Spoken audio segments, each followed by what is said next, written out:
Hello, students. This is Mr. Martirone. Obviously, I'm out today, but we are going to continue our discussion of enlightened thinkers and philosophers. So please take out your blue graphic organizers, the Age of Reason, the thinkers, and we're going to continue where we left off. We are going to complete the last page. Some of you guys, we did Adam Smith in class. Some of you guys did not, so I'm going to do Adam Smith. If it is repetitive or if you already have it in your notes, just please listen and watch. So we're going to do Adam Smith.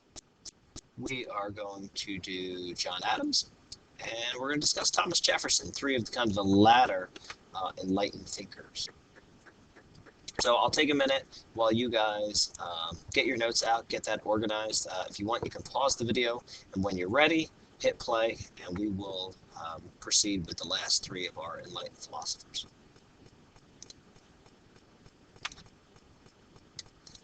All right, so Adam Smith. Again, some of you guys, we've discussed Adam Smith in your class. Some of you guys, we have not.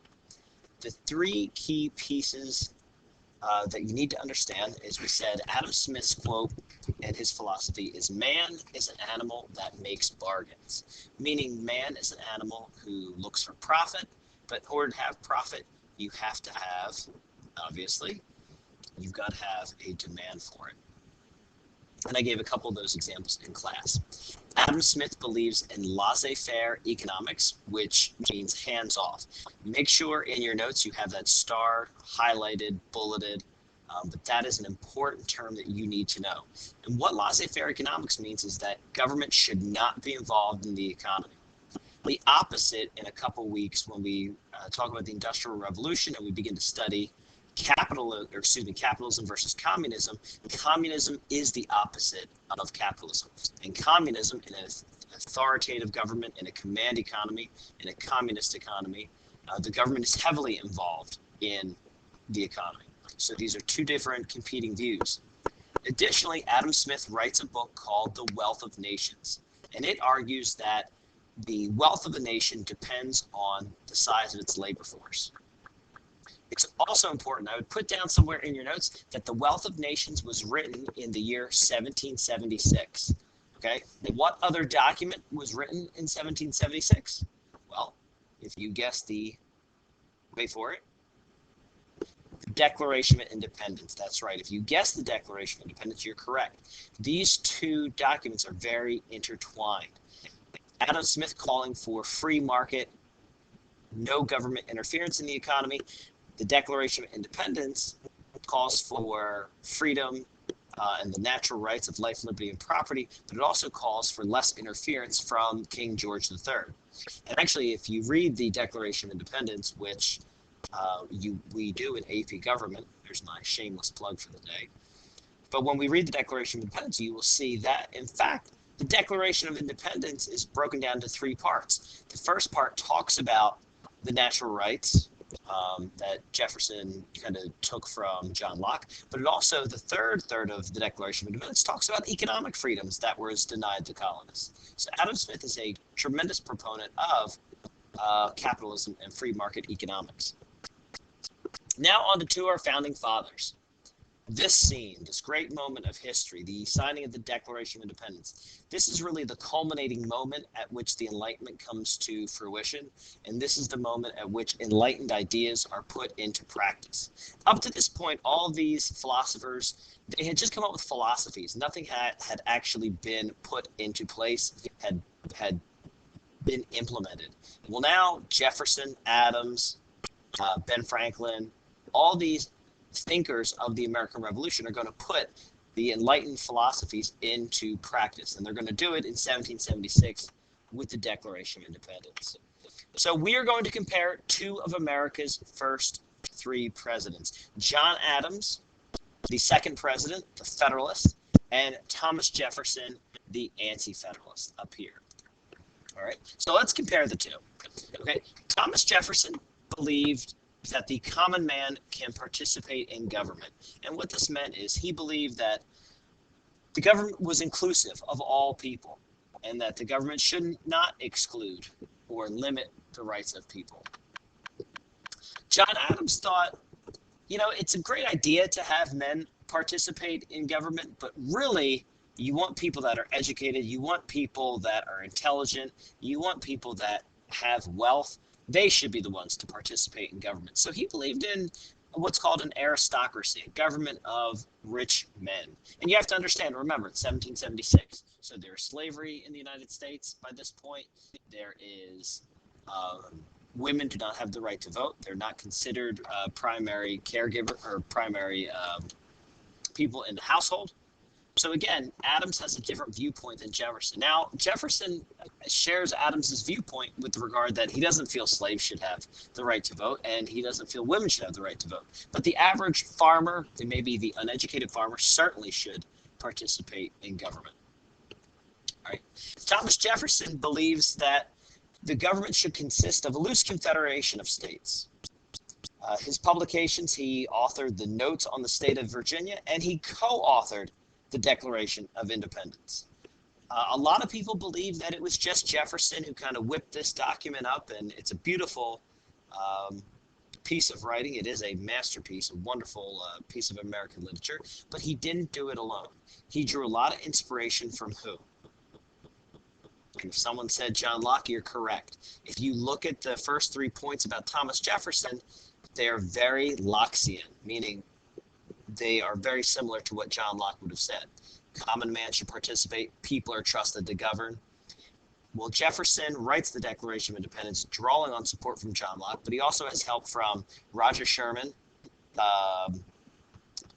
John Adams, and Benjamin Franklin. They sit together on the Committee of Correspondence, and together they draft the Declaration of Independence. John Adams, on the other hand, believed in a strong bicameral legislature with separation of powers. That's important to understand. Whose theory believed in bicameral legislature and a separation of powers? And someone at this point should be mumbling. Baron de Montesquieu. Whoever said that, you got that correct. Montesquieu believed in separation of powers, 3 branches of government.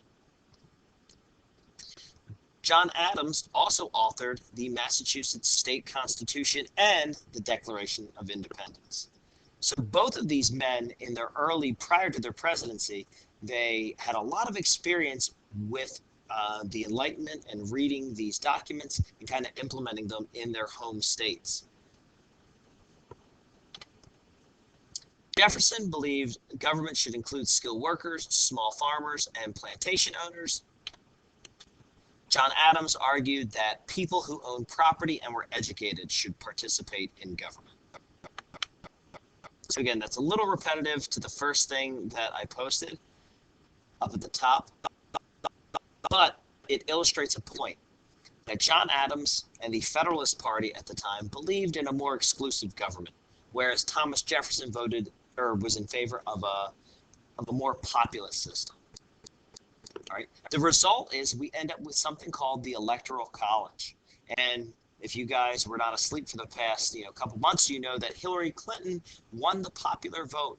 She beat Donald Trump by about 3.5 to 3.8 million more votes. So if we were using the popular vote, Hillary Clinton would be sworn in as president on Friday and not Donald Trump. However, we have an electoral college system where the electoral college determines who the winner of the presidential election is. The electoral college is based on the population of each individual state. The reason for this is the founding fathers tended to agree with John Adams. They believed that people really couldn't govern for themselves, and therefore there needed to be a safeguard against, the average man's stupidity, if you will. So they set up the Electoral College, a system that is still in place today. Adams and Jefferson go on to be the second and third presidents. John Adams serves 1 term after George Washington, and then Thomas Jefferson serves 2 terms. Because of their political ideologies, they will eventually differ and begin to resent each other, and they'll actually go through a long period of their life without talking to one another because of their viewpoints and because Jefferson kind of usurped Adams's power as president, kind of torpedoed his presidency. But towards the end of their life, John Adams and Thomas Jefferson rekindled their friendship, and beginning in, I think, 1820, they begin exchanging letters to each other. And the exchange between one another is just an amazing dialogue of letters and thoughts and philosophies about government. And on July 4th, 1826, 50 years to the day of the signing of the Declaration of Independence, they both die. 50 years exactly. Thomas Jefferson dies first. He dies in the morning of July 4th. John Adams lingers on into the late afternoon.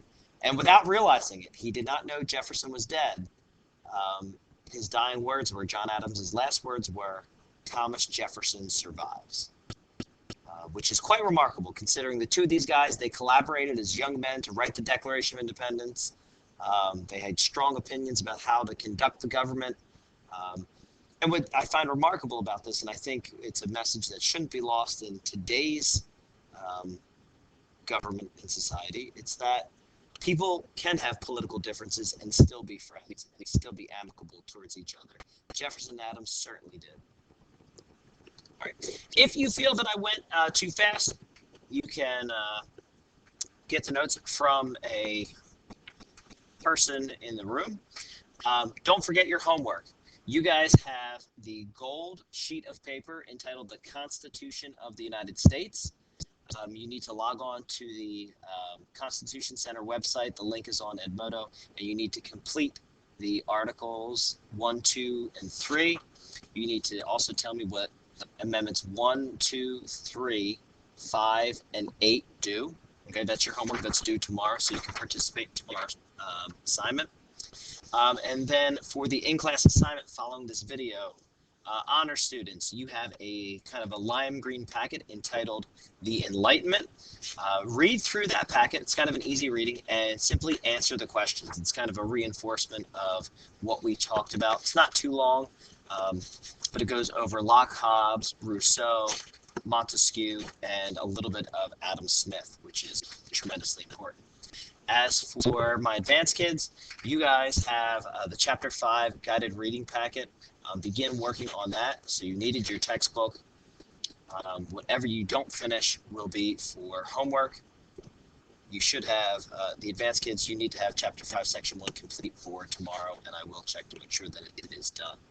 If you have any questions, I will be available on Edmodo throughout the day, so just post your question to me, and I'll get back to you as soon as I can.